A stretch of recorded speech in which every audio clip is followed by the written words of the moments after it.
People, I wish I could make this up, but what you're seeing in the title is true. I went into this match blind, and let me tell you why. I want to say I was hanging out my clothes on a good old drying rack or clothesline. There you go, in the backyard, and I said, I'm going on to Descent. No one's going to freaking be on this map anyway. I'll just go outside, hang up my clothes, and come right back, and I'll still be in queue. I was not still in queue. I'm in an actual match right now. And it took me about a good 10 seconds to look at the map and be like, where the hell am I going to go? You know, I never really appreciated how, like, crucial the first 30 seconds and then the next 10 seconds, you know, looking at the lobby and then looking at the map. I never really appreciated how important those moments are until this video. So, you can clearly see we're on Descent, and if you're wondering how deep is the encounter, well, would you look at that? The container is already open. So, obviously, a good amount of time has passed, or someone just ran up there and grabbed it. Now, if I was attentive to the controller, would I have killed a guy? I mean, maybe. Maybe not. Hell, we don't even know if it was open loudly or not. You know what I'm saying? So, I'm out here just running around. Some gunshots could have happened. A guy could have ported me. Well, if he did, I'd be dead by now. In any case, though, we don't know what happened. And it's like, I never really realized how important gunshots are either. Some gunshots could have happened near me, and I would have never known that they happened. So, I mean, shelter shock aside, we're not here, and someone hits the detector. Go prone, check the map, realize, it's to the left of me. Let me go over here and try to find out what's going on.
Well, this guy's dead.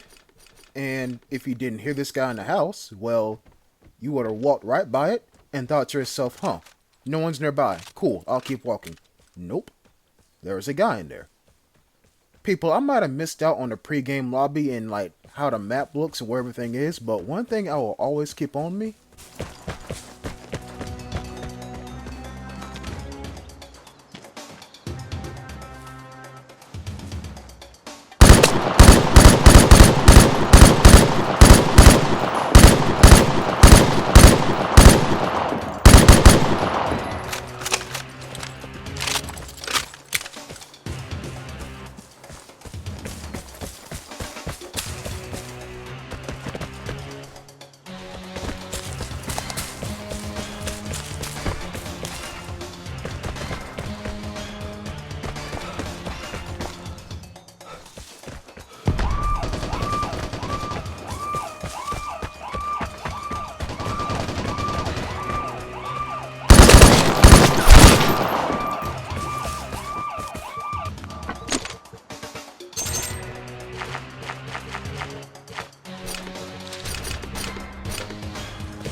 is a good pair of Xbox Bluetooth wireless headphones.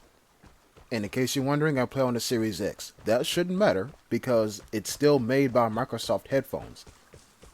But yeah, good old pair of headphones. You can hear footsteps from a mile away, but you can't hear someone on the ground if they're not moving. I just got, lucky and seeing a dark shadow where there's sunlight.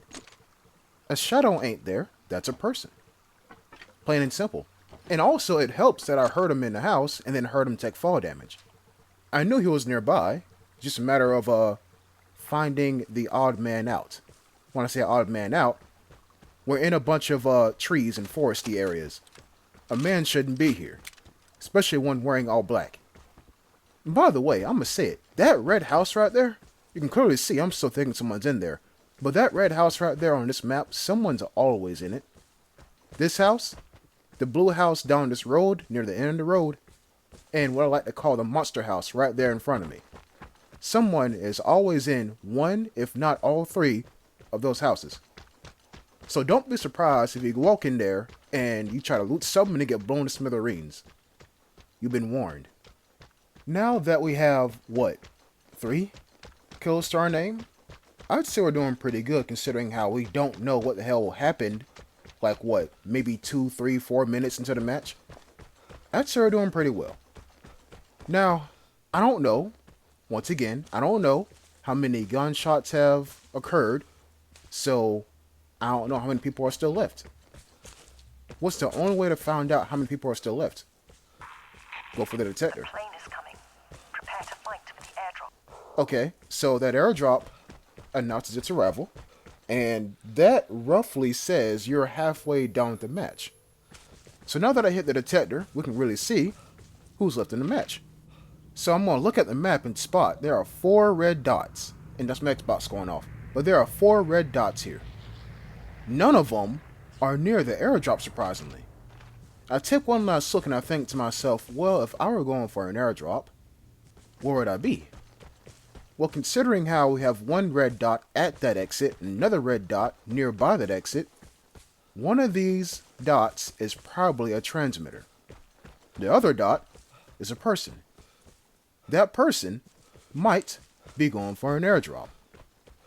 So instead of going straight for the red dot, when I say dot, I mean, the red dot on the map, aka a person. Instead of going straight for the person, I try to parallel the path that I'm thinking they're going to take to go for the airdrop. I don't need to see them. I just need to hear them. And I've demonstrated fully in this here video that I can hear people. So all I'm trying to do is think, if I were him, I'd be walking up this here hill. And I want to be far enough to where I can hear him and to where he can't see me. That is a fine line between ambush and death. Now, we're pretty much at the top of this here hill, and the airdrop is on the other side of said hill. Keep in mind, if we're going to go ahead and say one of those dots is a transmitter, there are 3 people here. And sure, none of them were near the airdrop at the time of hitting the detector, but who's to say that they're not walking up here right now? Plus, that airdrop is somewhat near an exit, so it looks appealing to a regular player. But look, no footsteps. No one's up here. And I'm going to dig this buried cache up, at least I think I am. Yep, for the seasonal challenge. By the way, at the time of this voice recording, 9 days left in the season. So you know what that means, right? That means that in 9 days, Vigor is going to implode. Not explode, implode. Because all of these sweats are going to return and try to get that seasonal all-time record for shootouts, kills per encounter, survivals, whatever the case may be. But, like with every single season, the game will pretty much be unplayable for about a good 2 weeks. We got lucky with this season, because there's nothing to really grind for. What, a machete? A knife? Why? So, the sweats didn't bother. But, next season, hopefully, there's going to be a good weapon. Once again, you know what that means? All the sweats all the airdrops, and all the full auto Beagles and M4A1s. That's what I believe. So now I'm over here, right? And I'm thinking to myself, if I were a person, I'll still be here. Because this spot right here is actually a pretty nice lookout spot. Now, don't go into your matches and camp this area, because what's going to happen is someone's going to hear that exact sentence I just said and have a beeline. Well, not beeline, be aimed straight at this here rock that I'm walking away from. But the thought hit to me. If they were here, I would be getting shot at by now.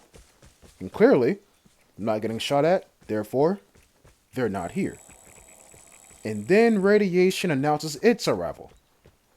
So the match is pretty much 100% done. Now we're going into overtime. Alright. Well, the container's already been got. We've seen that. The airdrop is still on the ground. But I find it kind of hard to believe that there were 4 dots here. Assuming one's a transmitter, there are 3 people here. And no one's making any noise. If not, they all left. All 3 people? Yeah, I don't trust that. People, do you remember that house I told you about? You know, that big obvious red one? Watch this.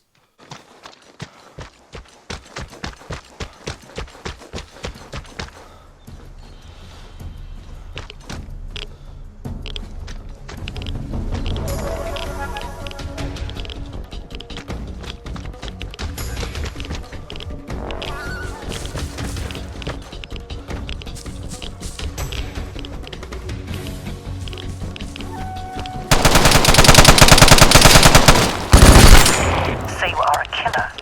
Can you stay alive now when you are a threat?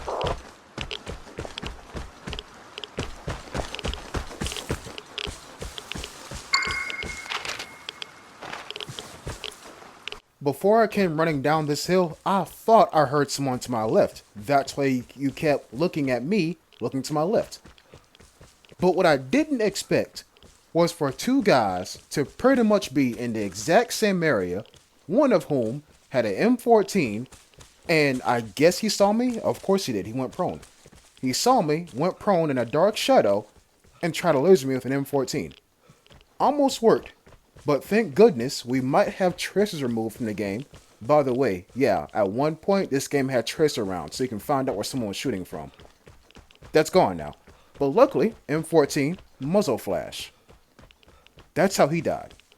Now I could have went after the guy who I ported, but honestly, this match went on long enough. Remember, we didn't see like the first 2, 3, 4 minutes of the match.